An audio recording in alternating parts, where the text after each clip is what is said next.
Hello students, आपने semiconductor के first class में जितने भी सॉलिड मटेरियल हैं उनका क्लासिफिकेशन किया था, उनको अलग अलग क्लास में डिवाइड किया और उनको बांटने का जो तरीका था, जो आधार था, वो था कंडक्टिविटी। आपने कंडक्टिविटी के बेस पर सभी सॉलिड को 3 पार्ट में डिवाइड किया था। आज सेमीकंडक्टर का दूसरा क्लास है और आज की क्लास में हम लोग बहुत सारे अलग अलग टॉपिक को क्लियर करेंगे जिससे कि आपका एग्जाम थोड़ा आसान हो। तो चलते हैं सीधा, हम लोग किस किस टॉपिक को आज क्लियर करेंगे उन तमाम टॉपिक्स को देख लेते हैं। सबसे पहले वैलेंस बैंड। वैलेंस बैंड के बाद फिर हम लोग कंडक्शन बैंड पढ़ेंगे। वैलेंस बैंड को हिंदी में संयोजी बैंड कहते हैं। वैलेंस के लिए वैलेंस वर्ड यूज करते हैं और बैंड के लिए बैंड। तो संयोजी बैंड। दूसरा conduction band, second point conduction band clear करेंगे। उसके बाद फिर से उसी टॉपिक में energy band gap. Energy band gap के बाद फिर से जितने भी सॉलिड्स हैं उन सभी सॉलिड्स का क्लासिफिकेशन करेंगे on the basis of valence band theory. Valence band सिद्धांत के आधार पर जितने भी ठोस हैं उनको अलग अलग वर्गों में बांटा जाएगा। इसके बाद फिर से कंडक्टिविटी पर टेम्परेचर का क्या इफेक्ट पड़ेगा। जैसा कि आपने पढ़ा था, कुछ कंडक्टर है, सेमीकंडक्टर है, इंसुलेटर है, चालक, कुचालक, अर्धचालक, इन सभी पदार्थों पर, इन सभी के चालकता पर ताप का क्या प्रभाव पड़ेगा, इसका स्टडी करेंगे। इसके बाद फिर से हम लोग सेमीकंडक्टर, क्योंकि स्पेशल ये जो यूनिट है सेमीकंडक्टर डिवाइस के नाम से है, इसमें स्पेशल सेमीकंडक्टर का स्टडी करना। तो सेमीकंडक्टर के बारे में आगे पढ़ना होगा कि कैसे आखिर सेमीकंडक्टर में करंट किस तरह से पास करेगा। जब कभी किसी अर्धचालक से विद्युत क्षेत्र को जोड़ा जाएगा, इलेक्ट्रिक फील्ड को जोड़ा जाएगा, तो उससे करंट किस तरह से पास करेगा, ये कर लेंगे। और इसके बाद फिर से सेमीकंडक्टर का क्लासिफिकेशन करेंगे। एक बार फिर से अर्धचालक को बांटा जाएगा, पहले जैसा अब एलिमेंटल और कंपाउंड नहीं रहेगा। अर्धचालक को 2 अलग अलग प्रकार में बांटेंगे और वो होगा इंट्रिंसिक सेमीकंडक्टर, एक्सट्रिंसिक सेमीकंडक्टर। और फिर से एक्सट्रिंसिक सेमीकंडक्टर का 2 टाइप, एक एन टाइप सेमीकंडक्टर और दूसरा पी टाइप सेमीकंडक्टर। और जब ये सारा कंसेप्ट आप सीख लेंगे, समझ लेंगे, तब लास्ट में ऑब्जेक्टिव्स क्वेश्चन का एक सेट आपके लिए लाया जाएगा, उसका आंसर आप ही करेंगे, आपके सामने वो सब कुछ किया जाएगा। तो चलिए शुरू करते हैं आज का क्लास। और सबसे पहले हम लोग स्टार्ट करते हैं बैंड से, वैलेंस बैंड और कंडक्शन बैंड। जितने भी सॉलिड हैं उन सभी सॉलिड को अलग अलग क्लास में बांटा जाएगा। बांटने के लिए हम लोग जिस थियरी का इस्तेमाल करेंगे वो वैलेंस बैंड थियरी है और इसके लिए कुछ बेसिक्स पहले पढ़ना पड़ेगा। पहले उन बेसिक्स को समझते हैं और बेसिक्स को समझने के बाद तब हम लोग क्लासिफिकेशन करेंगे। तो बेसिक्स में सबसे पहले है valence band. Valence band, short में इसको भी बोलते हैं, वैलेंस बैंड। किसी भी मटेरियल के एनर्जी बैंड डायग्राम में, ऊर्जा बैंड डायग्राम में जो वैलेंस बैंड होता है वो नीचे रहता है। एक बैंड डायग्राम तैयार करते हैं, ये बैंड डायग्राम हर एक मटेरियल में होता है। एनर्जी बैंड डायग्राम में आप एनर्जी लेवल को दिखाते हैं, ऊर्जा के स्तर को दिखाते हैं। उसमें 3 अलग अलग बैंड बना हुआ है। सबसे नीचे सबसे जो निम्न स्तर होता है ऊर्जा का, वो होता है वैलेंस बैंड। तो ये है वैलेंस बैंड, शॉर्ट में यूज करेंगे भी। ये बैंड डायग्राम वैलेंस बैंड, अच्छा सबसे ऊपर वाला जो होता है एनर्जी लेवल हाई होता है और इसको हम लोग कंडक्शन बैंड बोलते हैं। सबसे नीचे वैलेंस बैंड और सबके ऊपर कंडक्शन बैंड। इस दोनों बैंड को जो एक दूसरे से अलग करता है वो है एनर्जी गैप या फॉरबिडन गैप भी बोलते हैं इसको। इस दोनों के बीच में एनर्जी गैप है या फॉरबिडन गैप। हर एक मटेरियल में यह डायग्राम होता है। हर एक पदार्थ में इलेक्ट्रॉन की जो अलग अलग ऊर्जा है, उस ऊर्जा को दिखाने के लिए 3 अलग अलग लेवल दिखाते हैं। इलेक्ट्रॉन की अपनी अलग अलग ऊर्जा है और हर एक पदार्थ में वह ऊर्जा एक समान नहीं होता है। कहीं पर इलेक्ट्रॉन की ऊर्जा कम होती है और कहीं पे इलेक्ट्रॉन की ऊर्जा ज्यादा होती है। इलेक्ट्रॉन की ऊर्जा कम या ज्यादा होना वो इस एनर्जी लेवल से तय होगा। इस लेवल में देखा जाए तो 3 पार्ट किया गया। सबसे नीचे वाला जो बैंड है वह वैलेंस बैंड, सबसे ऊपर का जो बैंड है वो कंडक्शन बैंड। वैलेंस बैंड ये लोअर एनर्जी स्टेट को दिखाता है, इसकी ऊर्जा कम होती है, और ऊपर वाला जो कंडक्शन बैंड है इसका ऊर्जा ज्यादा होता है। ये लेवल हर एक पदार्थ में होता है, चाहे वह चालक हो, कुचालक हो या अर्धचालक हो। तो पहले इस तीनों बैंड को समझ लेते हैं और बैंड को समझने के बाद तब क्लासिफाई करेंगे, वर्गीकृत किया जाएगा। किसे वर्गीकृत करेंगे? तो ठोसों को बांटेंगे अलग अलग पार्ट में। तो ये जो वैलेंस बैंड होता है ये रूम टेम्परेचर पर, कमरे के ताप पर या तो पूरा भरा होता है, फुल्ली फिल्ड होता है, ये फुल्ली फिल्ड होगा या पार्शियली फिल्ड होगा।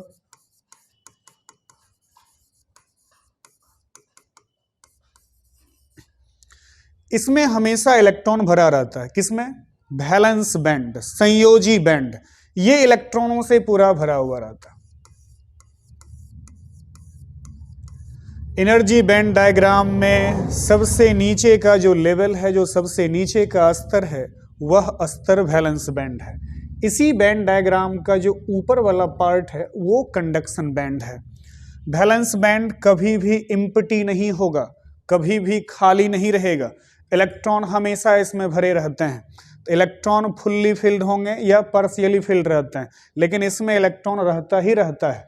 अब इस एनर्जी बैंड डायग्राम में ऊपर आए कंडक्शन बैंड, तो ये कंडक्शन बैंड 0 केल्विन टेम्परेचर की बात करें तो उस टेम्परेचर पर इसमें एक भी इलेक्ट्रॉन नहीं रहता है, ये कंप्लीटली एम्प्टी होता है, ये पूरा का पूरा खाली रहेगा, ये एम्प्टी होता है। या तो खाली रहेगा या फिर इसमें इलेक्ट्रॉन कुछ भरे रहेंगे। जब 0 केल्विन टेम्परेचर की बात करेंगे तो उस टेम्परेचर पर यह कंडक्शन बैंड पूरा का पूरा खाली रहता है, इसमें एक भी इलेक्ट्रॉन नहीं रहता है। और जब इलेक्ट्रॉन नहीं होता उस कंडीशन में वो कुचालक का काम करता है। तो फिर इसमें इलेक्ट्रॉन कब जाएगा? तो इलेक्ट्रॉन इसमें से इसमें जाता है। तो ऐसा कब होगा? जब इस इलेक्ट्रॉन को ज्यादा एनर्जी देते हैं तो ये इलेक्ट्रॉन जंप करके पहुंच जाता है किस बैंड में? कंडक्शन बैंड में। लेकिन जब टेम्परेचर लो होगा तो इस इलेक्ट्रॉन की ऊर्जा बहुत कम होगी और तब यह इलेक्ट्रॉन इस कंडक्शन बैंड में नहीं आ पाएगा, और उस कंडीशन में यह कंडक्शन बैंड, चालन बैंड पूरा का पूरा एम्प्टी रहेगा।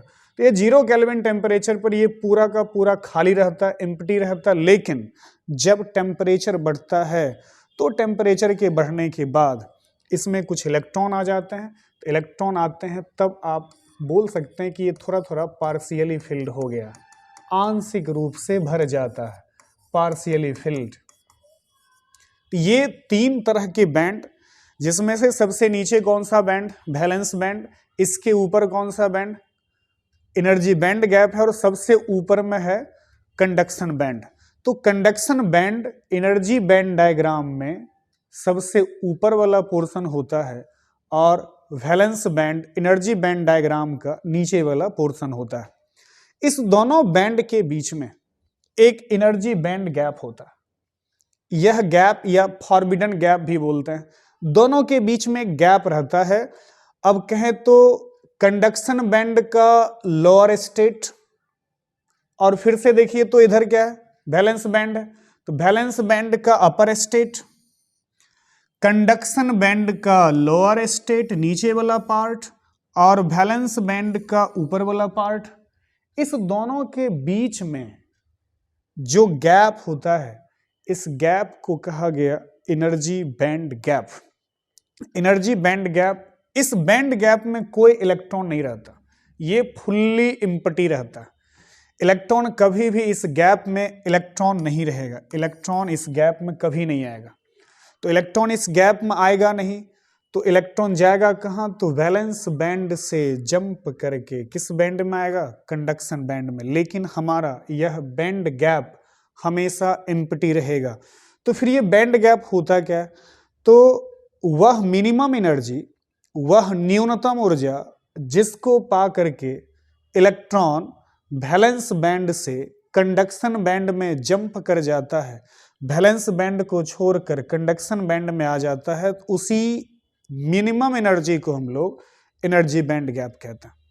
तो ये बीच वाला गैप है। अगर इलेक्ट्रॉन को इस बैंड से इस बैंड में जाना है तो जाने के लिए क्या करना पड़ेगा, एनर्जी गेन करना पड़ेगा, तब जा करके इलेक्ट्रॉन वैलेंस बैंड से जंप करके किस बैंड में जाएगा, कंडक्शन बैंड में जाएगा। तो इसमें कोई प्रॉब्लम नहीं। तो मेनली बेसिक्स में अगर आप चाहते हैं जितने भी सॉलिड हैं उन सभी सॉलिड्स को क्लासीफाई करें वैलेंस बैंड थियरी के बेस पर, तो पहले इस बैंड को समझना होगा। 3 बैंड, एक वैलेंस बैंड, एक एनर्जी बैंड गैप और ये कंडक्शन बैंड। ये खाली रहता या भरा रहता, ये इलेक्ट्रॉन से हमेशा भरा रहेगा, इलेक्ट्रॉन जंप करेगा तब इसमें आएगा, नहीं तो ये ऐसे खाली रहता है। अब इसके बेस पर हम लोग क्लासीफाई करेंगे सॉलिड को। तो ठोस के 3 प्रकार, कंडक्टर, इंसुलेटर और सेमीकंडक्टर, चालक, अर्धचालक और कुचालक। तो किस तरह की व्यवस्था होती है चालक, अर्धचालक और कुचालक में, वो हम लोग बैंड गैप के आधार पर तय करेंगे। तो चलिए हम लोग इसके बाद देखते हैं कि कंडक्टर, इंसुलेटर और सेमीकंडक्टर की क्या व्यवस्था। ये यहां पर देखिए ऊपर में ये एनर्जी, इलेक्ट्रॉन का एनर्जी दिखा रहा। जब इलेक्ट्रॉन की एनर्जी कम होगी इलेक्ट्रॉन नीचे रहेगा, इलेक्ट्रॉन की एनर्जी ज्यादा हो जाएगी तो इलेक्ट्रॉन जंप करके ऊपर चला जाएगा। तो इलेक्ट्रॉन की एनर्जी जब कम है तो वैलेंस बैंड में, और इलेक्ट्रॉन का एनर्जी ज्यादा होगा तो आएगा कंडक्शन बैंड में। अब ये वैलेंस बैंड है और ये कंडक्शन बैंड है, दोनों के बीच में कोई गैप नहीं, एक दूसरे को ओवरलैप कर गया। ये वैलेंस बैंड और कंडक्शन बैंड एक दूसरे को ओवरलैप कर गया, और जब ओवरलैप कर जाएगा तो इलेक्ट्रॉन को जाने के लिए थोड़ा भी एनर्जी खर्च नहीं करना पड़ेगा। आसानी से इलेक्ट्रॉन वैलेंस बैंड से किस बैंड में आ जाएगा, कंडक्शन बैंड में आएगा। और जैसे ही इलेक्ट्रॉन वैलेंस बैंड से कंडक्शन बैंड में जाएगा तो वह इलेक्ट्रिकल कंडक्टर हो जाएगा, विद्युत का चालक हो जाएगा। जब तक इलेक्ट्रॉन वैलेंस बैंड को पार करके कंडक्शन बैंड में नहीं जाएगा तब तक कोई भी पदार्थ विद्युत का चालक नहीं होगा, इलेक्ट्रिकल कंडक्टर नहीं होगा, वह इंसुलेटर के तरह काम करेगा, कुचालक के तरह काम करेगा। और जब इलेक्ट्रॉन वैलेंस बैंड से जंप करके एक्स्ट्रा एनर्जी गेन करके वो कंडक्शन बैंड में चला जाता है तब वह विद्युत का सुचालक हो जाता है। तो इस बात का हमेशा ध्यान रखना है, जब तक इलेक्ट्रॉन कंडक्शन बैंड में नहीं पहुंचेगा वह मटेरियल विद्युत का चालक नहीं होगा। अब बात कर लेते हैं कंडक्टर की। ये जो डायग्राम है ये कंडक्टर के लिए है, ये कंडक्टर के लिए है, कंडक्टर बोलिए या फिर मेटल बोलिए, चालक या धातु इसके लिए है। तो जब इलेक्ट्रॉन आसानी से वैलेंस बैंड से कंडक्शन बैंड में चल जाता है उस कंडीशन में वो इलेक्ट्रिकल कंडक्टर होता है, और दोनों के बीच में कोई गैप नहीं, इलेक्ट्रॉन तुरंत चल जाएगा कंडक्शन बैंड में। और ये सिचुएशन किस में होता है, तो ये सिचुएशन होता है चालक में या फिर मेटल में, धातुओं में। लेकिन यहीं पर देखिए तो सेमीकंडक्टर का एग्जाम्पल है, सेमीकंडक्टर में ये गैप थोड़ा है, ये गैप, तो सेमीकंडक्टर में ये गैप है। अब ये गैप थोड़ा है तो अब इलेक्ट्रॉन को इसमें से जंप करने के लिए थोड़ा मेहनत करना पड़ेगा, थोड़ा एनर्जी सप्लाई करना पड़ेगा। तो जब आप इसको इस इलेक्ट्रॉन को जब आप एनर्जी देते हैं तो इलेक्ट्रॉन एनर्जी पा करके जंप करके इसमें जाता है। तो यहाँ पर ये गैप थोड़ा है तो यहाँ थोड़ा एनर्जी देना पड़ेगा, तब इलेक्ट्रॉन जंप करेगा और किस में आएगा, कंडक्शन बैंड में, और उस कंडीशन में तब वह चालक बनेगा। लेकिन यही गैप देखा जाए तो ये गैप इंसुलेटर में, कुचालक में बहुत ज्यादा होता है। ये गैप कुचालक में बहुत ज्यादा, और कुचालक में इस गैप के ज्यादा होने के कारण इलेक्ट्रॉन इसमें से जंप करके जा ही नहीं पाता।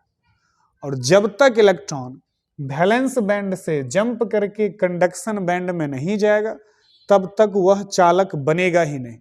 और कुचालक में इलेक्ट्रॉन वैलेंस बैंड में ही पड़ा रह जाता है, उतना एनर्जी उसको मिल ही नहीं पाता कि वो जंप करके किस बैंड में आए, कंडक्शन बैंड में आए। और इस कंडीशन में जो कुचालक पदार्थ है उससे कभी भी करंट पास नहीं हो पाता। तो लगभग इसमें कोई एनर्जी गैप नहीं है। ये जो हमारा कंडक्टर है इसमें कोई एनर्जी गैप नहीं, जीरो एनर्जी गैप है। ये दोनों बैंड एक दूसरे को ओवरलैप कर गया, बीच में गैप रहेगा तब ना जाने में टाइम लगेगा और एनर्जी लगेगा। अब दोनों के बीच में कोई गैप नहीं है तो इलेक्ट्रॉन आसानी से चल जाता है। इसमें देखा जाए तो सेमीकंडक्टर में थोड़ा गैप है और उस गैप के कारण इलेक्ट्रॉन को थोड़ा जाने के लिए मेहनत करना पड़ता है। एक्सटर्नल एनर्जी अगर इलेक्ट्रॉन को मिलता है तो इलेक्ट्रॉन ऊर्जा लेगा, ग्रहण करेगा, एनर्जेटिक हो जाएगा, ऊर्जावान होगा और ऊर्जावान होने के बाद वो आसानी से जंप करके चला जाएगा किस बैंड में, कंडक्शन बैंड में। और जैसे ही वो कंडक्शन बैंड में पहुंचेगा तो विद्युत का चालक हो जाएगा। लेकिन कुचालक में, इंसुलेटर में, ये सेमीकंडक्टर के लिए है, ये जो आप देख रहे हैं ये सेमीकंडक्टर के लिए। इसके बाद कुचालक में गैप बहुत ज्यादा है, इलेक्ट्रॉन जंप नहीं कर पाएगा, जंप करेगा भी तो लटकल रह जाएगा बीच में, और उस कंडीशन में वह विद्युत का हमेशा कुचालक ही बना रह जाता है। अब इसी चीज को आप इस डायग्राम में देख सकते हैं, समझ सकते हैं। इस डायग्राम में ये वैलेंस बैंड है और ये कंडक्शन बैंड है। वैलेंस बैंड पूरा फिल्ड है, कंडक्शन बैंड अनफिल्ड है, इसमें इलेक्ट्रॉन है ही नहीं। लेकिन जब इलेक्ट्रॉन जंप करके वैलेंस बैंड से किस बैंड में जा रहा है, कंडक्शन बैंड में, तो जब ये इस बैंड में पहुंचता है तो पहुंचने के बाद अब वह विद्युत का सुचालक हो जाएगा। तो ये नॉर्मल स्टेट है, इसके लिए इलेक्ट्रॉन को एक्साइटेड होना पड़ेगा और जब इलेक्ट्रॉन एक्साइटेड होगा तब जाकर के जंप करके पहुंच पाएगा। इसमें देखिए अभी कोई इलेक्ट्रॉन नहीं, ये पूरा भरा हुआ इलेक्ट्रॉन, इसमें से कुछ इलेक्ट्रॉन चला गया तो यहाँ इलेक्ट्रॉन आ गया, और जब यहाँ इलेक्ट्रॉन आया तो यहाँ पर इलेक्ट्रॉन खाली हो गया। तो ये सिचुएशन है वैलेंस बैंड का और कंडक्शन बैंड का। तो अगर ये वैलेंस बैंड और कंडक्शन बैंड क्लियर है तो इसके बाद हम लोग सॉलिड को क्लासीफाई कर सकते हैं। तो ठोस को अब बांटा भी जा सकता है 3 टाइप में। एक हो गया कंडक्टर मतलब मेटल, दूसरा सेमीकंडक्टर अर्धचालक, और तीसरा इंसुलेटर कुचालक। तो मेटल में एनर्जी बैंड गैप बिल्कुल नहीं होता, कंडक्शन बैंड और वैलेंस बैंड एक दूसरे के ओवरलैप कर जाते हैं, एक दूसरे के ऊपर आ गए तो आसानी से इलेक्ट्रॉन पास कर जाता है। लेकिन सेमीकंडक्टर में थोड़ा गैप है, ये जो एनर्जी का गैप है ये गैप लगभग सेमीकंडक्टर में 1 इलेक्ट्रॉन वोल्ट का होता है। ये गैप लगभग 1 इलेक्ट्रॉन वोल्ट का होगा किसमें, तो सेमीकंडक्टर में। लेकिन वही गैप जब कुचालक की बात करेंगे तो उसमें लगभग 5 इलेक्ट्रॉन वोल्ट का गैप हो जाता है। तो जब तक इलेक्ट्रॉन को इतना एनर्जी मिलेगा नहीं तब तक इलेक्ट्रॉन जंप करके जाएगा नहीं, और जब तक इलेक्ट्रॉन पहुंचेगा नहीं कंडक्शन बैंड में उस स्थिति तक वह कुचालक ही बना रहेगा। तो एनर्जी ज्यादा देना पड़ेगा, फिर भी वो उतना एनर्जी ना तो सप्लाई कर पाते हैं, ना इलेक्ट्रॉन ले पाता, ना ही जंप कर पाता। तो ये 3 अलग अलग चालक हो गए, 3 तरह के पदार्थ, इसमें से एक चालक, कुचालक और अर्धचालक। अब इसके बाद फिर हम लोग देखते हैं जितना भी अलग अलग कंडक्टिव अलग अलग मटेरियल है, एक चालक है, अर्धचालक है, तो इन सब पर ताप का, टेम्परेचर का क्या प्रभाव पड़ेगा। जैसे मान लीजिए कि कोई चालक है, उससे करंट पास कर रहा है और उस कंडीशन में आप उसका तापमान बढ़ा दें, टेम्परेचर बढ़ा दें, गर्म करना शुरू कर दें, जिस रूम में ये सारा करंट सप्लाई हो रहा है उस रूम का तापमान बढ़ जाए, तो क्या होगा, टेम्परेचर के बढ़ने से किसी भी चालक की चालकता या कंडक्टिविटी बढ़ेगी या घटेगी। टेम्परेचर बढ़ गया तो करंट ज्यादा पास करेगा कि कम पास करेगा। ठीक यही सिचुएशन लाना है सेमीकंडक्टर के लिए। अगर मान लीजिए हमारे पास कोई अर्धचालक है तो अर्धचालक से करंट ज्यादा पास करेगा या कम पास करेगा टेम्परेचर के चेंज होने पर, ये सारी चीजें अभी देख लेनी है।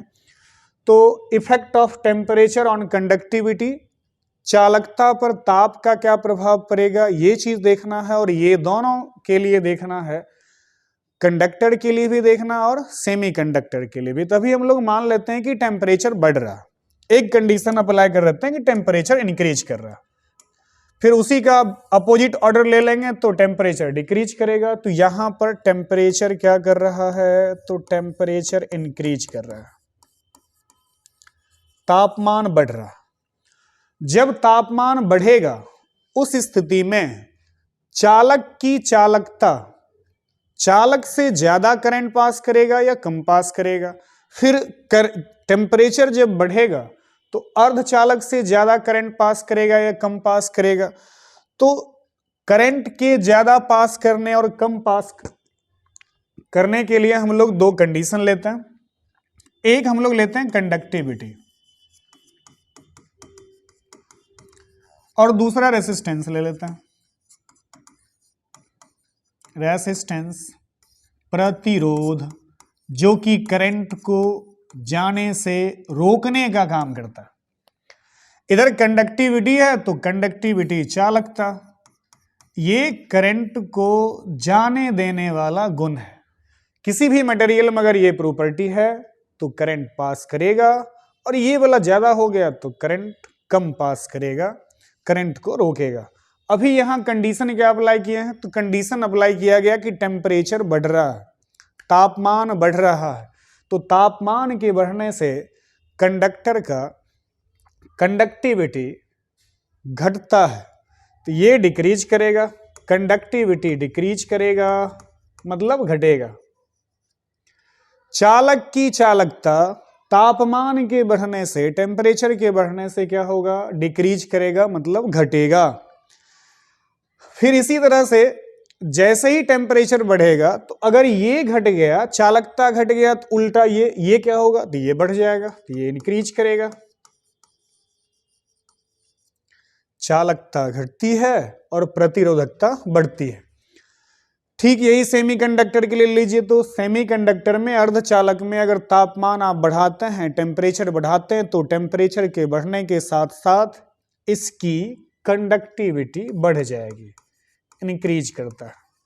ठीक उल्टा हो जाता है, इसका चालकता बढ़ेगा लेकिन इसका चालकता क्या होगा, घटेगा। तो चालक और अर्धचालक के चालकता और प्रतिरोधकता पर ताप का क्या प्रभाव पड़ेगा, तो टेम्परेचर जब बढ़ेगा तो चालक का चालकता घटेगा और चालक का प्रतिरोध बढ़ेगा। ठीक इसी तरह से अर्धचालक की चालकता बढ़ेगी और प्रतिरोध क्या होगा, घटेगा। अगर आप इसका उल्टा करते हैं, अभी टेम्परेचर बढ़ा रहे थे, फिर से अगर तापमान आप घटा देते हैं, तो जैसे ही टेम्परेचर घटाएंगे तो कंडक्टर का कंडक्टिविटी क्या होगा, तब इंक्रीज कर जाएगा, और ये क्या होगा, डिक्रीज करेगा। इधर क्या होगा, ये डिक्रीज करेगा, ये घटेगा, और फिर ये क्या होगा, बढ़ेगा। जब आप उल्टा कर देते, अभी तापमान बढ़ा रहे थे, फिर तापमान क्या करेंगे, घटाएंगे, तब ऐसा सिचुएशन होगा। तो ये टेम्परेचर के साथ जो मटेरियल है, जो पदार्थ है, उसके चालकता और प्रतिरोधकता पर क्या प्रभाव पड़ेगा, उसके लिए कंडीशन था। अब इसके बाद इलेक्ट्रिकल कंडक्शन देख लेते हैं। मेनली इस चैप्टर में आपको पढ़ना क्या था, तो यहां पढ़ना था सेमीकंडक्टर, और सेमीकंडक्टर में अर्धचालक में करंट कैसे पास करता है, ये चीज समझना था। और जब ये समझ में आ जाएगा तो फिर आगे का सारा काम करते रहेंगे। तो सेमीकंडक्टर में करंट पास कराएंगे, तो करंट पास कराने के लिए सबसे पहले हम लोग उसका बेन डायग्राम देख लेते हैं। सेमीकंडक्टर में या कंडक्टर में या इंसुलेटर में, कुचालक में, हर किसी पदार्थ में उसका जो एनर्जी डायग्राम होगा इस तरह का बनता है। इस एनर्जी डायग्राम की बात करें तो इसमें नीचे है कौन सा बैंड, वैलेंस बैंड है, ऊपर में कौन सा बैंड है, कंडक्शन बैंड है, और बीच में क्या है, तो एनर्जी बैंड गैप है। ये बीच वाला एनर्जी बैंड गैप है, एनर्जी गैप। आपने पढ़ा कि वैलेंस बैंड में इलेक्ट्रॉन भरे पड़े रहते हैं, इसमें इलेक्ट्रॉन पूरा भरा रहता है। लेकिन जो कंडक्शन बैंड होता है वो खाली रहता है। जैसे एनर्जी सप्लाई आप करेंगे तो एनर्जी मिलते ही वैलेंस बैंड में जो इलेक्ट्रॉन है ये इलेक्ट्रॉन ऊर्जा ग्रहण करेगा और ऊर्जा ग्रहण करके एक्साइटेड होगा, और जब ये उत्तेजित होगा, एक्साइटेड होगा, तो जंप करके जाएगा किस बैंड में? कंडक्शन बैंड में जाएगा। अब इसको यहां से जंप करा करके भेजिए कंडक्शन बैंड में। अब जैसे यहां से ये निकलेगा तो ये इलेक्ट्रॉन जब निकलेगा तो मान लीजिए यहां से इलेक्ट्रॉन निकल गया तो जगह खाली हो गया, अब इलेक्ट्रॉन ऊपर पहुंच गया। ये भी इलेक्ट्रॉन मान लेते हैं, ये इलेक्ट्रॉन यहां से निकला यहां पहुंच गया, और ये इलेक्ट्रॉन भी यहां से निकला और यहां पहुंच गया। तो यहां वैलेंस बैंड खाली हो जाता है, कंडक्शन बैंड भर जाता है। अब जैसे ये जो इलेक्ट्रॉन नीचे था वो इलेक्ट्रॉन क्या हुआ? नीचे सब ऊपर चला गया, यहां पहुंच गया इलेक्ट्रॉन यहां। अब जब ऊपर में इलेक्ट्रॉन हो गया तो नीचे क्या बचा? तो जहां से इलेक्ट्रॉन निकला अपने जगह पे, जहां से वो निकलकर आगे चला है वहां पर क्या छोड़कर गया? तो खाली जगह, खाली जगह। और जहां से इलेक्ट्रॉन निकलता है वहां पर चार्ज कैसा हो जाएगा? प्लस। पहले इलेक्ट्रॉन था वैलेंस बैंड में, कंडक्शन बैंड कंप्लीटली एम्प्टी था, पूरा का पूरा खाली था। लेकिन जब इलेक्ट्रॉन को एनर्जी मिला, इलेक्ट्रॉन एक्साइटेड हुआ, तो इलेक्ट्रॉन एक्साइटेड होकर के कहां गया?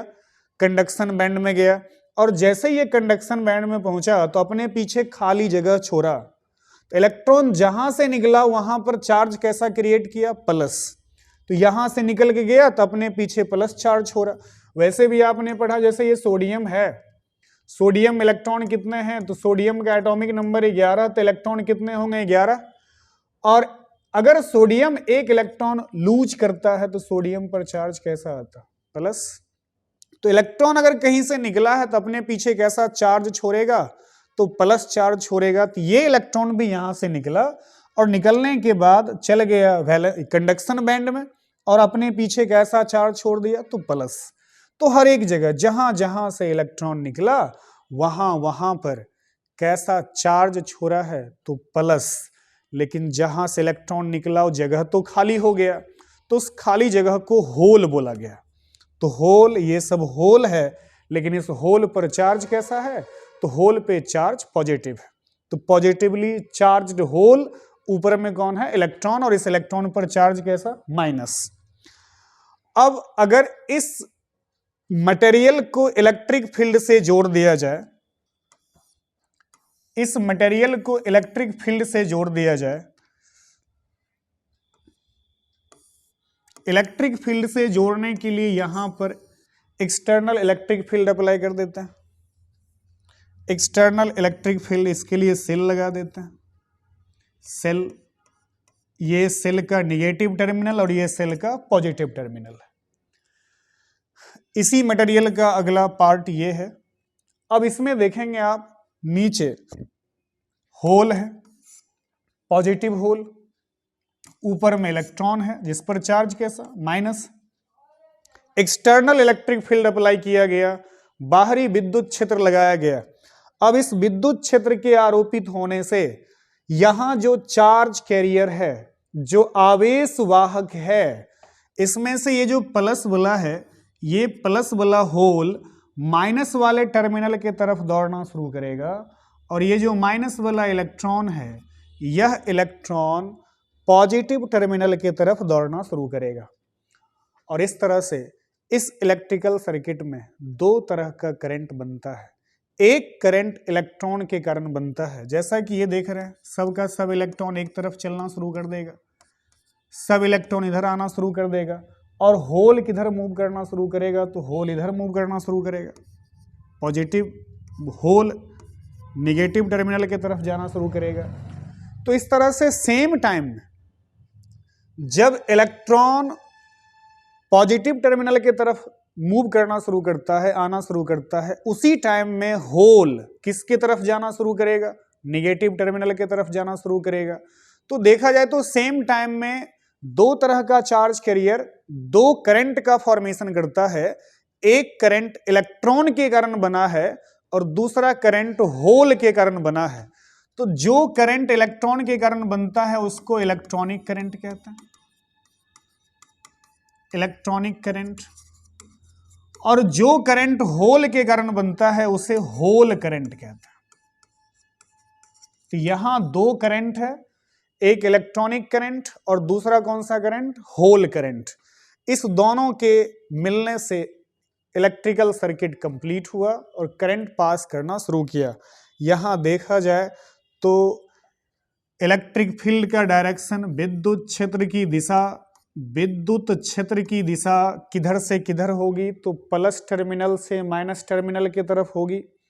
तो विद्युत क्षेत्र प्लस से माइनस की ओर है, तो विद्युत क्षेत्र की दिशा में कौन जा रहा है, होल। होल जो गति करेगा वो विद्युत क्षेत्र की दिशा में गति करेगा, और इलेक्ट्रॉन जो गति करेगा वह इस इलेक्ट्रिक फील्ड विद्युत क्षेत्र के दिशा के विपरीत दिशा में गति करेगा। और देखा जाए तो कंप्लीट इस सेमीकंडक्टर में टोटल करंट क्या क्या बना। अगर इस टोटल करंट, इफेक्टिव करंट की बात करें तो एक इलेक्ट्रॉनिक करंट है, तो एक इलेक्ट्रॉनिक करंट IE हो गया। दूसरा कौन करंट है, होल करंट है, तो होल करंट क्या हो गया, IH हो गया। तो इस सर्किट में किसी भी सेमीकंडक्टर में जो इफेक्टिव करंट पास करेगा, जो टोटल करंट, प्रभावी धारा, ये जो पास करेगा वह करंट क्या होगा, तो I बराबर IE प्लस IH। इस प्रकार सेमीकंडक्टर में इलेक्ट्रिकल कंडक्शन होता है, विद्युत का चालन होता है। अब इसके बाद और भी बेसिक टर्म है। अभी हम लोग सेमीकंडक्टर को दो पार्ट में बांट लेंगे। जब ये दोनों पार्ट हो जाएगा तो फिर से एक्सट्रिंसिक सेमीकंडक्टर का एन टाइप भी देखेंगे। सेमीकंडक्टर को यहाँ दो टाइप में बांटेंगे, एक एक्सट्रिंसिक होगा और दूसरा इंट्रिंसिक। इनट्रिंसिक, एक्सट्रिंसिक, इन दोनों टाइप को समझते हैं कि आखिर क्यों इसका नाम इंट्रिंसिक और एक्सट्रिंसिक रखा गया। तो टाइप्स ऑफ सेमीकंडक्टर है, टाइप्स ऑफ सेमीकंडक्टर। सेमीकंडक्टर के दो मेजर टाइप, एक है इनट्रिंसिक सेमीकंडक्टर, इनट्रिंसिक सेमीकंडक्टर, और दूसरा है एक्सट्रिंसिक सेमीकंडक्टर, एक्सट्रिंसिक सेमीकंडक्टर। अर्धचालक के दो प्रकार हैं, एक है अंतर्निहित अर्धचालक, विशुद्ध हिंदी है अंतर्निहित अर्धचालक, और दूसरा है बाह्य अर्धचालक, बाह्य अर्धचालक। अब हिंदी से ज्यादा मतलब नहीं रखेंगे। एक्सट्रिंसिक, इंट्रिंसिक, इन दोनों नाम से ही क्लियर। अच्छा, यहां इनट्रिंसिक, ये सेमीकंडक्टर है, शुरू में इंसुलेटर रहता है, वो कुचालक होता है, लेकिन सिर्फ आंतरिक परिवर्तन के कारण उस सेमीकंडक्टर के अंदर में कोई चेंजिंग होता है और उस चेंजिंग के कारण उससे करंट पास होने लगता है। शुरू में उससे कोई करंट पास नहीं करता। एग्जाम्पल के लिए सेमीकंडक्टर का एक एग्जाम्पल लेते हैं, सिलिकॉन का। सिलिकॉन टेट्रावैलेंसी शो करता है, ये टेट्रावैलेंट होता है, 4 वैलेंस इलेक्ट्रॉन रखता है ये। तो सिलिकॉन के 4 वैलेंस इलेक्ट्रॉन हैं, तो 4 वैलेंस इलेक्ट्रॉन हैं, तो एक सिलिकॉन 4 और सिलिकॉन के साथ जुड़ेगा। तो सिलिकॉन का आपने एटॉमिक नंबर पढ़ा है, सिलिकॉन का एटॉमिक नंबर कितना, तो 14 होता है, और इसके वैलेंस इलेक्ट्रॉन कितने होते हैं, तो 4 होते हैं। तो जब 4 इसका वैलेंस इलेक्ट्रॉन है तो ये 4 अलग अलग कोवैलेंट बॉन्ड बनाएगा और एक कंप्लीट नेटवर्क तैयार करता है सिलिकॉन। तो पहले सिलिकॉन का स्ट्रक्चर देख लेते हैं, उसके बाद फिर इंट्रिंसिक और एक्सट्रिंसिक सेमीकंडक्टर को समझेंगे। सिलिकॉन, एक सिलिकॉन 4 और सिलिकॉन एटम से जुड़ता है और 4 कोवैलेंट बॉन्ड के माध्यम से जुड़ता है। तो सिलिकॉन का 4 कोवैलेंट बॉन्ड दिखाना है, 4 कोवैलेंट बॉन्ड, हर एक सिलिकॉन 4 और सिलिकॉन से जुड़ेगा। बड़ा बढ़िया नेटवर्क बना रहा है, तो नेटवर्क बनाने दीजिए।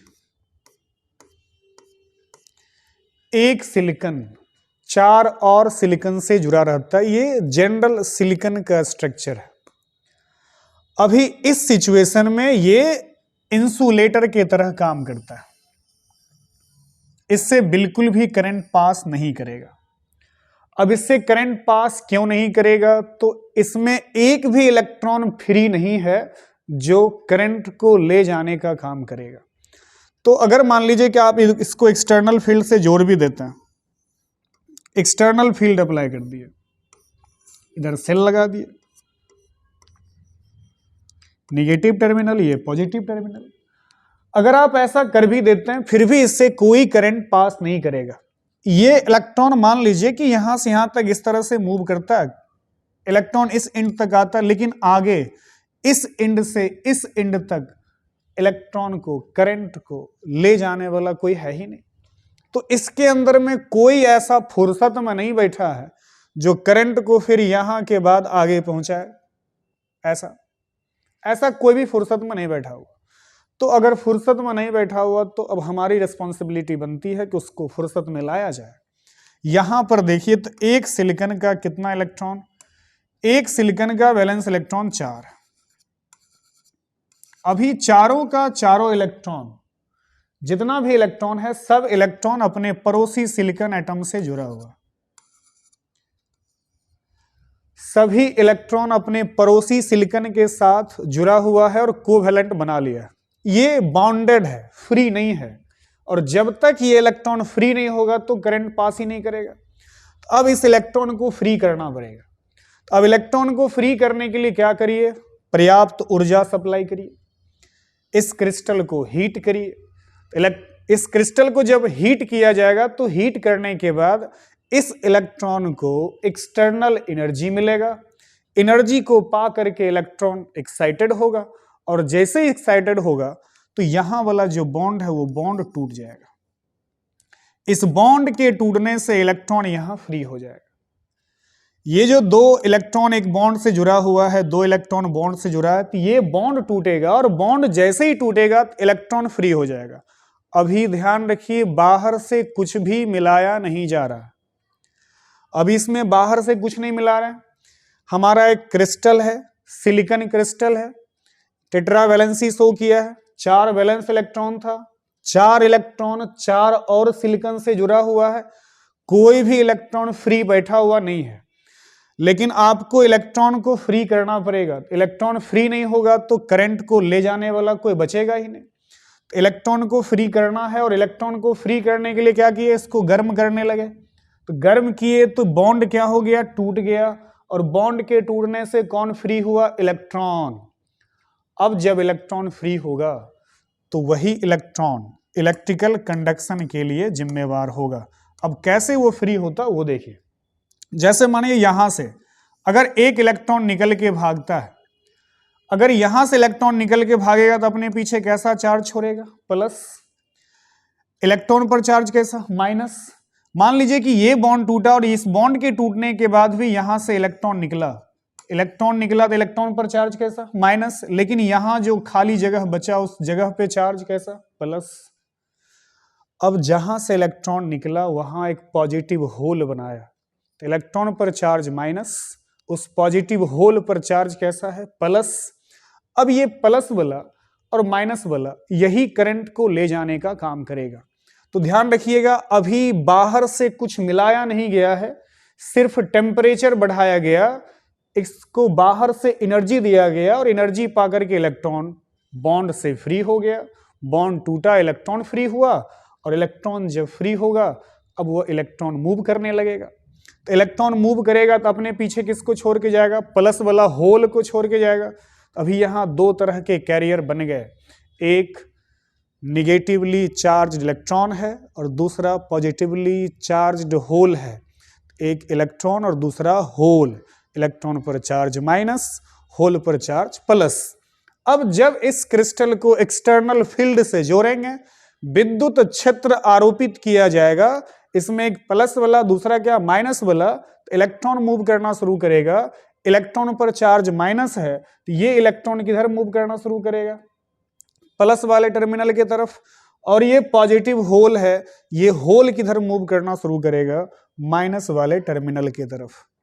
तो अब इस प्रकार यह सेमीकंडक्टर कंडक्टर का काम करेगा, इससे अब करंट पास करेगा। लेकिन इनिशियली शुरू में से कोई करंट पास नहीं कर रहा था, क्योंकि कोई फ्री नहीं था करंट को ले जाने वाला।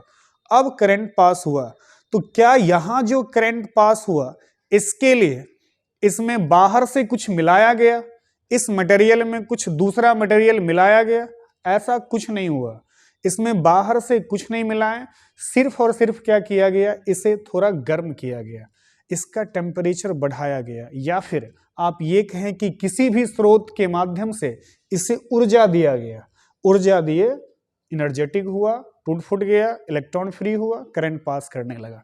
तो चूंकि बाहर से कुछ नहीं मिला है, सिर्फ इसके अंदर में परिवर्तन हुआ, इसलिए इस प्रकार के सेमीकंडक्टर का नाम रखा गया इंट्रिंसिक सेमीकंडक्टर। तो सिलिकॉन इंट्रिंसिक सेमीकंडक्टर हो सकता है, जर्मेनियम इंट्रिंसिक सेमीकंडक्टर हो सकता है, और ये तब होगा जब एक्सटर्नल कुछ भी बाहर से नहीं मिलाएं, सिर्फ उसके अंदर जो मटेरियल है उसके एनर्जी को चेंज करना है, एनर्जी बढ़ा देना है, तो वो इंट्रिंसिक सेमीकंडक्टर का काम करेगा। लेकिन इसके अपोजिट, अगर आप चाहते हैं कि एक्सट्रिंसिक सेमीकंडक्टर बने, ये तो इंट्रिंसिक है, अगर आप एक्सट्रिंसिक सेमीकंडक्टर बनाना चाहते हैं तो एक्सट्रिंसिक सेमीकंडक्टर बनाने के लिए इसमें बाहर से कुछ मिलाना पड़ेगा। एक बार फिर से इसको तैयार कर लीजिए। सिलिकॉन है, 4 बॉन्ड से जुड़ेगा, चारों तरफ सिंगल बॉन्ड के माध्यम से जुड़ जाएगा। अभी यहां जो सिलिकॉन है वह सिलिकॉन अपना अपना इलेक्ट्रॉन लेकर के बैठा है दूसरे के साथ, और ऑक्टेट पूरा कर लिया है।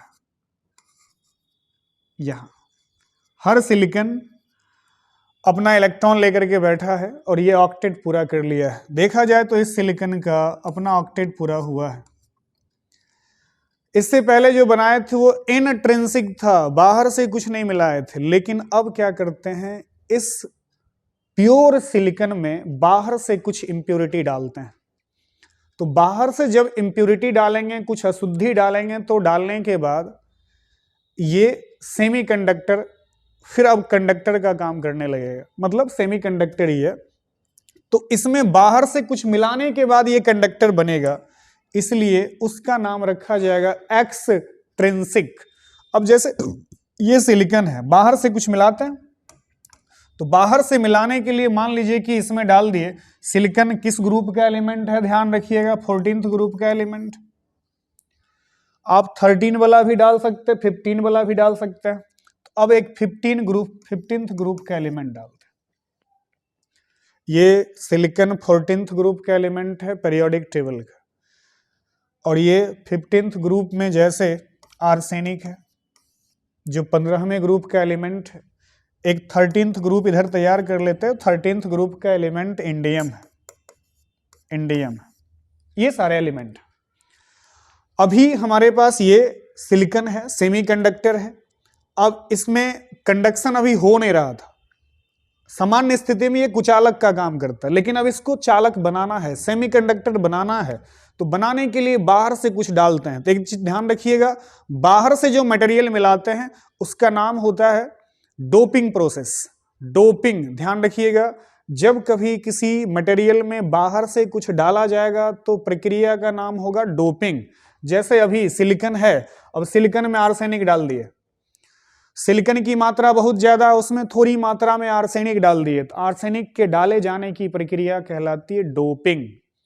बहुत पहले प्लेयर लोग एक्स्ट्रा एनर्जी के लिए, अभी भी कभी कभी पकड़े जाते हैं वो लोग, वो खेल में जीत सकें, बॉडी में एक्स्ट्रा एनर्जी आए, इसके लिए मेडिसिन, एक्सटर्नल ड्रग्स का इस्तेमाल करते हैं। और ऐसा करने से इंस्टेंटली, तत्काल तो उनकी ऊर्जा बढ़ जाती है, और वो हो सकता है खेल में जीत भी जाए, लेकिन ये खेल के नियमों के विरुद्ध होता है, ऐसा करना नहीं चाहिए।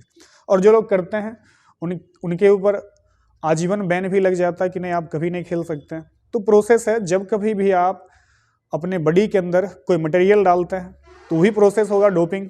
कुछ दिन पहले एक न्यूज में था कि घोड़ा डोपिंग करता हुआ पकड़ा गया। अब वो घोड़ा खुद करता हुआ नहीं पकड़ा गया, घोड़ा को करवाया गया होगा। हो सकता है उसका जो सवार होगा, जो उसको ले जा रहा होगा, रेस में दौड़ा रहा होगा, वो चाहता होगा हम जीत जाएं, और इसके लिए अपने घोड़ा को मेडिसिन दे दिया होगा, जिससे कि घोड़ा को तुरंत एनर्जी मिल गया, घोड़ा दौड़ा और रेस में अव्वल आया। तो इस तरह की खबरें रहती है, तो उनको छोड़िए। यहाँ पर डोपिंग समझना है, कुछ मटेरियल है, इस मटेरियल को आपने इसमें डाला तो ये बहुत ज्यादा था, थोड़ी मात्रा में इसको मिला है, तो प्रोसेस का नाम क्या? डोपिंग। ये प्रोसेस क्या कहलाती है? डोपिंग कहलाती है, डोपिंग। तो चलिए, डोपिंग हुआ, सिलिकॉन में बाहर से कुछ मटेरियल डाल रहे हैं, और बाहर से जो मटेरियल डालते हैं उसका नाम इम्प्यूरिटी होता है, अशुद्धि होता है। तो इम्प्यूरिटी डाल रहे हैं, अशुद्धि डाल रहे हैं, सिलिकॉन में डाल रहे हैं, अशुद्धि के रूप में किसको डाल रहे हैं? आर्सेनिक को डाल रहे हैं। किस ग्रुप का एलिमेंट? ग्रुप 15th एलिमेंट है। इम्प्यूरिटी मतलब अशुद्धि। अब अशुद्धि इसमें डालेंगे तो डाले जाने के बाद क्या होगा? अब आर्सेनिक यहां से सिलिकॉन को डिस्प्लेस करेगा। तो इस आर्सेनिक को इसमें डालें। एक चीज का और ध्यान रखिए, ये 15th ग्रुप का एलिमेंट है, तो इसके वैलेंस इलेक्ट्रॉन कितने होंगे? तो इसके वैलेंस इलेक्ट्रॉन 5 होंगे। आर्सेनिक का वैलेंस इलेक्ट्रॉन 5 है, और ये पेंटावैलेंट कहलाएगा। जितना वैलेंसी उसके अकॉर्डिंग, जितना वैलेंस इलेक्ट्रॉन उसका होगा, संयोजी इलेक्ट्रॉन जितना होगा उसके अकॉर्डिंग नाम हो जाएगा। तो इसमें 5 वैलेंस इलेक्ट्रॉन है, तो ये पेंटावैलेंट। और इसमें देखिए, ये इंडियम, इंडियम 13th ग्रुप का एलिमेंट है, तो इसका वैलेंस इलेक्ट्रॉन 3 होता है, तो वैलेंस इलेक्ट्रॉन 3 हो गया, तो ट्राइवैलेंट हो गया। तो ये ट्राइवैलेंट, ये सिलिकॉन 14th ग्रुप का एलिमेंट है, इसका वैलेंस इलेक्ट्रॉन 4 होता है, तो ये टेट्रावैलेंट है। और इधर देखिए तो इसका वैलेंस इलेक्ट्रॉन कितना है? 5, तो ये पेंटावैलेंट। लेकिन जब कभी भी आप किसी को इसमें डालेंगे तो वो अशुद्धि ही होगा, इम्प्यूरिटी होगा। अभी इम्प्यूरिटी डाल रहे हैं, मान लो आर्सेनिक डाल दिए। अब आर्सेनिक इसमें डाल रहे हैं, इस सिलिकॉन की जगह पे मान लेते हैं कौन सी आ गया? आर्सेनिक आ गया। तो सिलिकॉन को हटाइए यहां से, सिलिकॉन। अच्छा, जब सिलिकॉन यहां से हटेगा, उसके जगह पे आर्सेनिक आएगा, तो सिलिकॉन जहां से हटेगा वहां अपना चारों इलेक्ट्रॉन भी लेकर जाएगा। तो सिलिकॉन अपना इलेक्ट्रॉन भी लेकर के जाएगा, तो सिलिकॉन अपना चारों इलेक्ट्रॉन लेके चल गया। अब ये जगह खाली हो गया। इस जगह पे आया कौन? तो इस जगह पे आया है आर्सेनिक। आर्सेनिक आया। आर्सेनिक में कितना इलेक्ट्रॉन था? 5। सिलिकॉन के पास कितना था? 4। सिलिकॉन गया तो कितना लेकर गया? 4 लेकर गया। लेकिन आर्सेनिक आया तो कितना लेकर के आया? 5। 5 इलेक्ट्रॉन जब ये लेके आया तो यहां पर इसके साथ एक बॉन्ड बना लिया, फिर यहां इसके साथ बॉन्ड बना लिया, यहां भी बॉन्ड बनाया, यहां भी बॉन्ड बनाया, तो 4 ही तो बॉन्ड बन पाया। एक इलेक्ट्रॉन अभी भी बचा हुआ, एक इलेक्ट्रॉन अभी भी बचा हुआ। तो ये इलेक्ट्रॉन अब फ्री है, तो अभी इलेक्ट्रिकल कंडक्शन, विद्युतीय चालन कौन करेगा? तो यही इलेक्ट्रॉन करेगा। अभी देखा जाए तो इस पूरे मटेरियल पे एन टाइप, इसको एन टाइप सेमीकंडक्टर बोलते हैं। एक्सट्रिंसिक सेमीकंडक्टर में 2 तरह का मटेरियल मिला सकते हैं, कम इलेक्ट्रॉन वाला मिला सकते हैं, ज्यादा इलेक्ट्रॉन वाला मिला सकते हैं। तो जब ज्यादा इलेक्ट्रॉन वाला मिलाएंगे तब क्या होगा? N type. एन मतलब निगेटिव, इलेक्ट्रॉन पर चार्ज कैसा होता है? निगेटिव। तब एन टाइप का सेमीकंडक्टर बनेगा। लेकिन उसी में आप अगर कम इलेक्ट्रॉन वाला मिला देते हैं तब क्या बनेगा? इलेक्ट्रॉन कम हो गया, तो इलेक्ट्रॉन मतलब निगेटिव वाला कम हो गया, तो कौन बढ़ गया? पॉजिटिव वाला बढ़ जाएगा। तो पॉजिटिव वाला बढ़ेगा, उस कंडीशन में पी टाइप हो जाएगा। तो सेमीकंडक्टर का 2 टाइप, उसमें भी कौन सा सेमीकंडक्टर? तो एक्सट्रिंसिक सेमीकंडक्टर, जो बाहर से इंप्यूरिटी मिलाने के बाद बनता है। तो इसके 2 टाइप, एक एन टाइप, दूसरा क्या? P type. एन टाइप में इलेक्ट्रॉन ज्यादा और पी टाइप में होल ज्यादा होगा, पॉजिटिव वाला ज्यादा होगा। यहां पर एक चीज का और ध्यान रखिएगा, इंप्यूरिटी तो मिलाए हैं, आर्सेनिक मिलाए हैं, तो इसमें इलेक्ट्रॉन ज्यादा था, तो इसको इलेक्ट्रॉन रिच इंप्योरिटी बोलते हैं। ज्यादा इलेक्ट्रॉन बोला, इलेक्ट्रॉन रिच या इलेक्ट्रॉन डोनर बोलते हैं, इसमें ज्यादा इलेक्ट्रॉन है। लेकिन जब हम लोग ये मिलाते हैं, तो ये मिलाएंगे तो इसमें, तो इसके कंपैरिजन में इसका 4 इलेक्ट्रॉन था, इसमें कितना 3 इलेक्ट्रॉन है। इसके कंपैरिजन में, इसकी तुलना में इसका इलेक्ट्रॉन कम है, इसको इलेक्ट्रॉन डेफिशिएंट या इलेक्ट्रॉन एक्सेप्टर बोलते हैं। तो ये इलेक्ट्रॉन रिच नहीं है, इसमें इलेक्ट्रॉन कम है, इसलिए इलेक्ट्रॉन डेफिशिएंट होता है। और इसमें इलेक्ट्रॉन ज्यादा है तो इसको इलेक्ट्रॉन रिच बोलते हैं। जैसे जब आर्सेनिक आया तो इलेक्ट्रॉन बच गया, निगेटिव वाला बच गया, अब यही इसी माइनस के कारण करंट कंडक्शन होगा। तो ये एन टाइप। अब मान लीजिए इसको डालते हैं, इसको हटाइए, आर्सेनिक हटाते हैं। अब आर्सेनिक को नहीं डालना, आर्सेनिक के जगह पे ले आइए इंडियम डाल देते हैं। इंडियम डालेंगे, अब जब इंडियम डालेंगे तो यहां से जब इंडियम जाएगा तो इंडियम का वैलेंस इलेक्ट्रॉन कितना है, 3 वैलेंस इलेक्ट्रॉन है। तो जब 3 वैलेंस इलेक्ट्रॉन है तो ये 3 जगह को ही भर पाएगा। यहां से जब सिलिकॉन गया था तो खाली जगह छोड़ के गया था, अपना इलेक्ट्रॉन लेके चले गया, चारों जगह पर खाली जगह था। क्यों खाली हुआ था, सिलिकॉन यहां से निकल गया, और सिलिकॉन निकलेगा तो अपना चारों इलेक्ट्रॉन तो लेके जाएगा। अब यहां जब इंडियम आया तो इंडियम के आने से इंडियम अपना 3 इलेक्ट्रॉन इस तीनों खाली जगह में छोड़ दिया, 3 इलेक्ट्रॉन तो यहां रख दिया, तो ये तीनों तो खाली जगह भर गया, लेकिन ये बच गया। ये जो बच गया इस पर चार्ज कैसा है, प्लस है। तो यही होल इलेक्ट्रिकल कंडक्शन का काम करेगा और इसी के कारण विद्युत का चालन होगा। तो अब इस कंडीशन में जो सेमीकंडक्टर बनता है उसको पी टाइप सेमीकंडक्टर बोलते हैं। तो इंट्रिंसिक में बाहर से कुछ मिला नहीं रहे थे, सिर्फ अंदर में चेंजिंग हो रहा था, तो ये इंट्रिंसिक सेमीकंडक्टर। लेकिन एक्सट्रिंसिक में क्या किए, बाहर से आप कुछ इंप्योरिटी डाले, तो इंप्योरिटी के डालने जाने के बाद ये एक सेमीकंडक्टर बना। तो इंप्योरिटी कितना टाइप का था, 2 टाइप का था। एक ऐसा इंप्योरिटी था जिसमें ज्यादा इलेक्ट्रॉन था, इलेक्ट्रॉन रिच वाला था या इलेक्ट्रॉन डोनर वाला था। दूसरा इंप्योरिटी कैसा था, तो दूसरे ऐसे इंप्योरिटी थे, ऐसी अशुद्धियां थी जिसमें इलेक्ट्रॉन कम था, इलेक्ट्रॉन डेफिशिएंट था, कम इलेक्ट्रॉन था या इलेक्ट्रॉन एक्सेप्टर था। इस कंडीशन में 2 अलग अलग सेमीकंडक्टर का फिर से फॉर्मेशन होगा। एक होगा पी टाइप सेमीकंडक्टर, दूसरा क्या होगा, एन टाइप सेमीकंडक्टर। तो इस तरह से सेमीकंडक्टर का ये क्लास कंप्लीट हुआ। इसमें और भी कुछ काम है। अब हम प्रयास करेंगे कि एग्जाम चूंकि आपका निकट है तो लॉजिक गेट से बहुत सारे क्वेश्चन भी पूछे जाते हैं, तो अगला वीडियो लॉजिक गेट के लिए होगा। और जो ऑब्जेक्टिव का सेट था ये भी, चूंकि ये वीडियो बड़ा लंबा हो गया तो इसके लिए हम लोग ऑब्जेक्टिव का सेट, जो सब कुछ आपने सेमीकंडक्टर के 2 क्लास में पढ़ा है, इसके लिए ऑब्जेक्टिव का सेट और लॉजिक गेट्स का कंसेप्ट हम लोग अगले क्लास में कर लेते हैं। तब तक स्टडी करते रहिए।